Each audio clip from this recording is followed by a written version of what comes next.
বন্ধুর লাশ নিয়ে অ্যাম্বুলেন্সে করে তার গ্রামের বাড়ি যাচ্ছি। সময় কাটানোর জন্য ফোনটা বের করলাম। ঠিক সেই মুহূর্তেই মোবাইলে একটা মেসেজ আসে। আমার সামনে আমার প্রিয় বন্ধুটি কফিনের মধ্যে লাশ হয়ে পড়ে আছে। মেসেজ করেছে আমার সেই মৃত ফ্রেন্ডের গার্লফ্রেন্ড অবন্তী।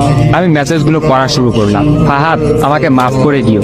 আমি যেই বাবার চোখের দিকে তাকিয়ে কখনো কথা বলতে পারিনি, সেই বাবা যখন অসহায়ের মতো আমার সামনে দুই হাত জোরে কান্না শুরু করতে লাগলো, তখন সেই বাবার ভালোবাসার কাছে আমাদের ভালোবাসা হার মেনে গেল। তাই আজ 11 দিন ধরে আমি অন্য মানুষের স্ত্রী।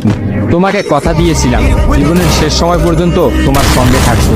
আমার সবসময় ভয় হতো যে তুমি আমাকে কষ্ট দেবে, হয়তো আমাকে ছেড়ে অন্য কাউকে বিয়ে করবে। অথচ দেখো, আমি তোমাকে কষ্ট দিলাম, আমি তোমাকে রেখে অন্য পুরুষকে বিয়ে করে ফেললাম। জীবনটা বড়ই হতো, তাই না? তোমার কি মনে আছে আমি তোমাকে কাঁদতে কাঁদতে বলতাম আমাকে কখনো ছেড়ে যাবে না? তো তুমি হাসতে হাসতে উত্তর দিতে আমি তোমাকে কখনো ছেড়ে যাব না, তুমি আমাকে ছেড়ে গেলে যেতে পারো। তখন আমি অনেক রাগ করতাম, কারণ আমি তো তোমাকে পাগলের মতো ভালোবাসতাম।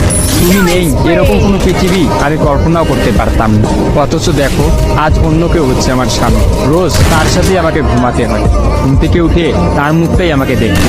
মানুষের জীবন এমন কেন যে যাকে চায় যদি তাকে পায়, প্রকৃতির সাথে কি এমন